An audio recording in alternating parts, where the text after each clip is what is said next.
1 tahun ini tidak ada peran apapun yang dimainkan Gibran. Kita melihat semua kebijakan Prabowo Subianto selama 1 tahun ini, entah untuk ekonomi, sosial politik, program ultra populisme Prabowo seperti MBG, Koperasi Merah Putih, kemudian sekolah rakyat, BLT, Bansos, itu diyakini oleh semua orang bahwa itu lahir dari kebijakan seorang Presiden Prabowo dan kelompok elitnya di Istana Merdeka atau Istana Negara tanpa peran dan kontribusi seorang Gibran.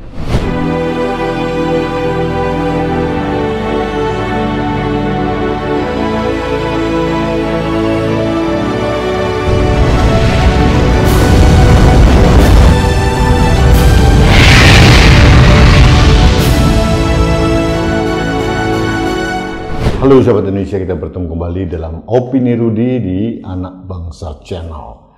Sahabat Indonesia, beberapa hari terakhir ini kita mengulas evaluasi 1 tahun pemerintahan Prabowo.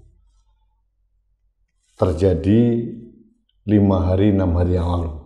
Hari ini tanggal 26 Oktober 2025. Dari berbagai ulasan para pengamat politik, pengamat ekonomi, pengamat sosial, pengamat komunikasi politik selalu berfokus kepada kinerja seorang Prabowo.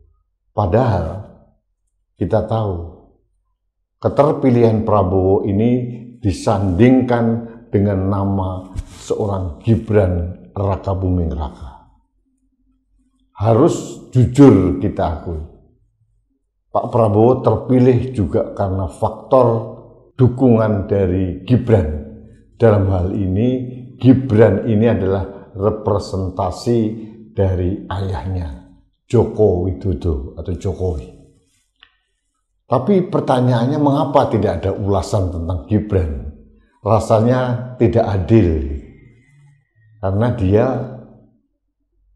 secara hukum, secara konstitusional, dia adalah wakil presiden. Orang nomor 2, RI 2, dalam protokol kenegaraan dia ditempatkan di bawah presiden atau setelah presiden. Tidak ada ulasan. Rasanya saya menganggap ini tidak fair. Tapi akhirnya saya bisa mengerti mengapa tidak ada satupun pengamat yang membahas tentang kinerja Gibran. Karena memang dalam 1 tahun ini tidak ada peran apapun yang dimainkan Gibran. Kita melihat semua kebijakan Prabowo Subianto selama 1 tahun ini, entah untuk ekonomi, sosial politik, program ultra populisme Prabowo seperti MBG, Koperasi Merah Putih, kemudian sekolah rakyat, BLT, Bansos, itu diyakini oleh semua orang bahwa itu lahir dari kebijakan seorang Presiden Prabowo dan kelompok elitnya di Istana Merdeka atau Istana Negara tanpa peran dan kontribusi seorang Gibran. Itu yang diyakini masyarakat. Mengapa begitu? Karena dalam realitanya memang tidak terlihat kapabilitas seorang Gibran bisa memberikan kontribusi kepada Presiden Prabowo Subianto. Artinya saya bisa maklum bahwa orang tidak lagi membahas tentang peran Gibran dalam pemerintahan Prabowo Subianto.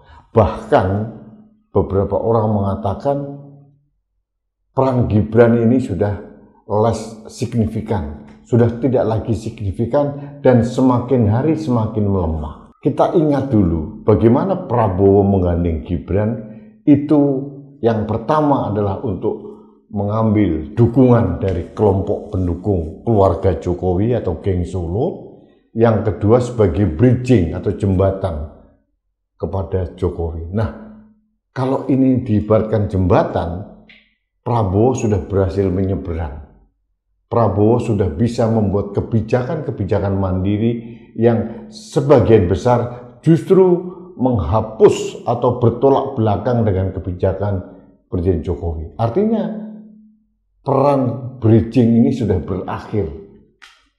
Lalu sangat make sense rasanya kalau Prabowo tidak lagi perlu ada peran Gibran di sampingnya. Peran Gibran hanya sekedar protokoler. Ada rapat kabinet, dia berdiri atau duduk di samping Prabowo. Ada pelantikan pejabat, dia hanya sebagai pejabat protokoler seremonial. Apakah Gibran tidak bekerja? Bekerja membagi-bagikan skincare, datang ke petani, nanam jagung, pidato dengan teks yang sudah disiapkan. Kalau berdialog, banyak juga tidak nyambung. Ditanya A, jawabannya B. Ditanya panjang lebar, jawabannya singkat. Bahkan seringkali dia membuat suatu narasi atau statement yang agak ngawur gitu. Nah, mengapa begitu? Yang pertama memang harus kita akui. Jujur kita akui. Gibran memang tidak mempunyai kapasitas dan kapabilitas.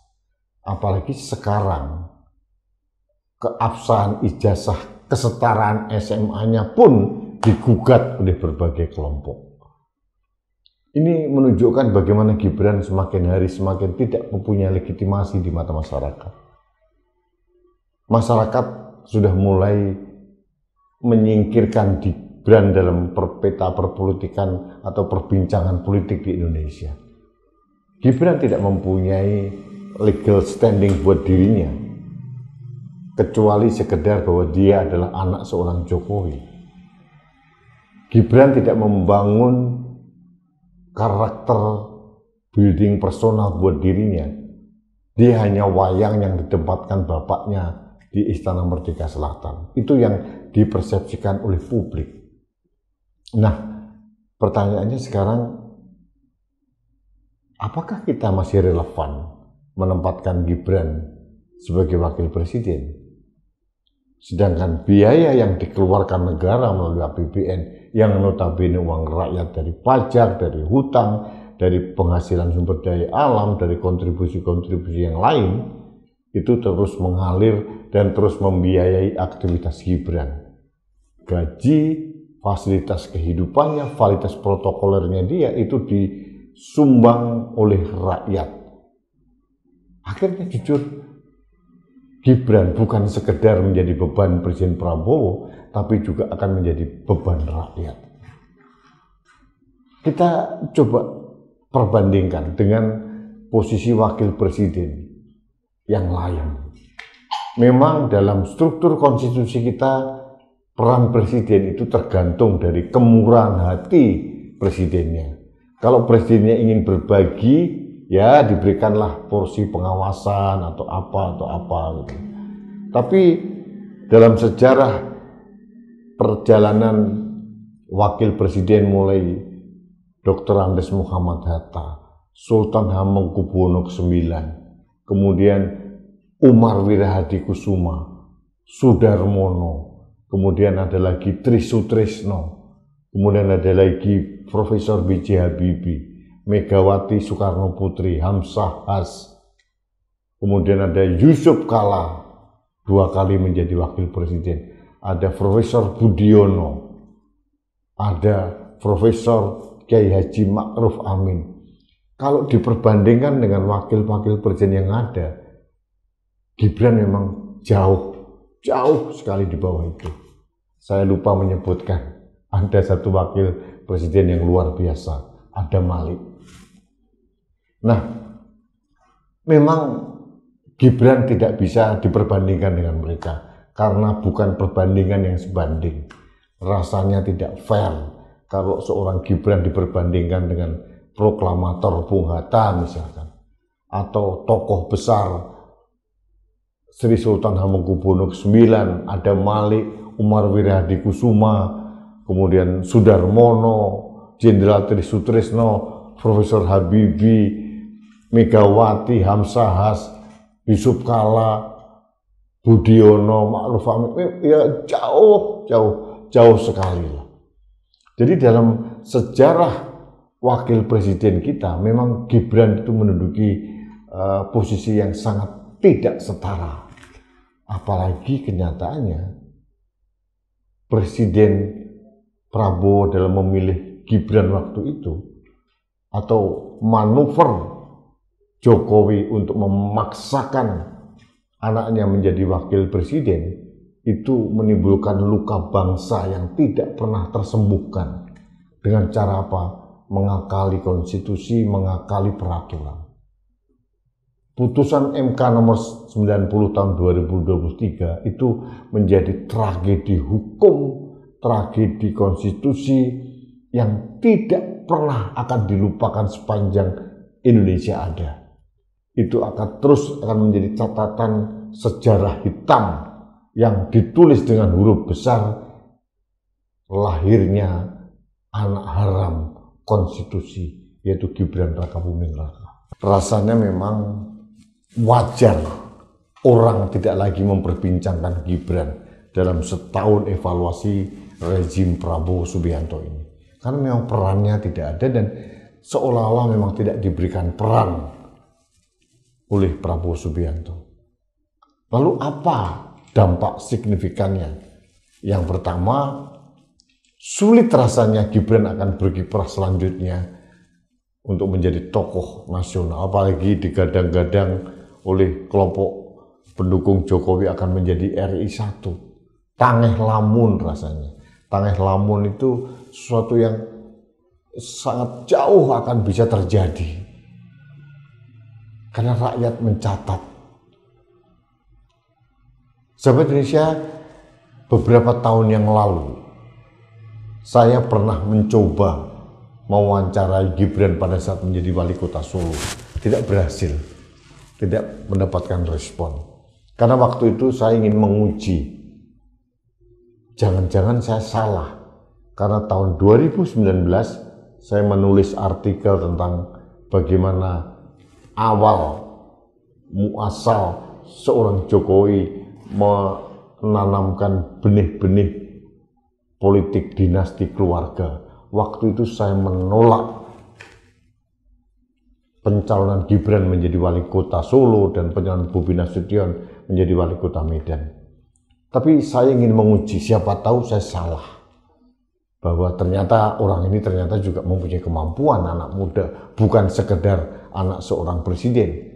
Tapi ternyata memang hasilnya memang lebih condong dugaan saya benar. Keterpilihan Gibran dan keterpilihan Bobi Nasution menjadi wali kota Solo dan wali kota Medan itu tidak lepas bahwa ada embel-embel Jokowi di belakangnya. Keterpilihan Gibran menjadi wakil presiden sama karena dia anak seorang Jokowi, karena dia dipaksakan oleh bapaknya. Gibran ini adalah korban ambisi orang tuanya. Jadi saya bisa melihat bahwa Gibran ini berdiri canggung dalam peta perpolitikan di Indonesia. Canggung, dia kesepian di antara elit-elit politik. Dia tidak mempunyai partai. Dia dicalonkan dari Partai Golkar dengan manuver akrobatik politik yang misterius. Artinya saya hakul yakin kader-kader Golkar tidak merasa bahwa Gibran ini adalah kader Golkar yang sesungguhnya. Lalu apa tumpangan politiknya? Partai Gajah. Partai Gajah belum apa-apa. Partai Gajah masih partai kecil, sama dengan partai kecil, partai gurem-gurem yang lain. Apakah ini bisa menjadi kendaraan politik tahun 2029? Belum tentu. Apakah nanti Presiden Prabowo akan menggandeng kembali Gibran? Saya bisa meyakinkan bahwa ini tidak akan terjadi. Karena benefit politik buat Pak Prabowo sudah tidak ada lagi. Peran Gibran tahun 2024 sebagai bridging, sebagai representasi kekuatan Jokowi, 4 tahun lagi sudah berubah, konstelasinya sudah berubah. Jadi sahabat Indonesia, ingin saya katakan memang Gibran ini yang pertama adalah beban bagi negara, beban bagi Presiden Prabowo, beban bagi rakyat, karena harus menopang semua kebutuhan dia sebagai wakil presiden. Yang kedua, Gibran memang tidak layak duduk di singgasana setinggi itu. Setidaknya belum pantas. Kapasitas dan kapabilitas dirinya belum bisa menumpang kedudukan yang tinggi seperti itu. Coba perhatikan cara dia berpidato, cara dia berperilaku, cara dia memanggil orang, berkomunikasi dengan orang, sangat-sangat canggung. Tidak ada kesan organik orang yang bertalenta yang bisa merepresentasikan anak muda. Saya bisa men-challenge Anda, para Gen Z atau milenial muda, apakah Anda merasa terwakili dengan duduknya Gibran menjadi wakil presiden? Saya tidak yakin, karena Gibran ini merusak meritokrasi yang sebenarnya bagi anak muda. Terakhir, dalam opini di hari Minggu ini, saya ingin menyimpulkan bahwa wajar dalam perbincangan evaluasi setahun pemerintahan Pak Prabowo, Gibran termarginalkan, karena menurut saya memang tidak signifikan untuk dibicarakan lagi, karena dia memang tidak mempunyai peran apapun. Kekuatannya semakin melemah, karena dia sejatinya tidak pernah membangun kekuatan dalam dirinya sendiri. Dia hanya tergantung atau bergantung pada kekuatan bapaknya yang sekarang pun semakin hari semakin melemah. Sahabat Indonesia, terima kasih. Selamat berakhir minggu. Salam hormat saya untuk Anda sekeluarga. Kita bertemu kembali dalam opini Rudi selanjutnya. Sampai jumpa.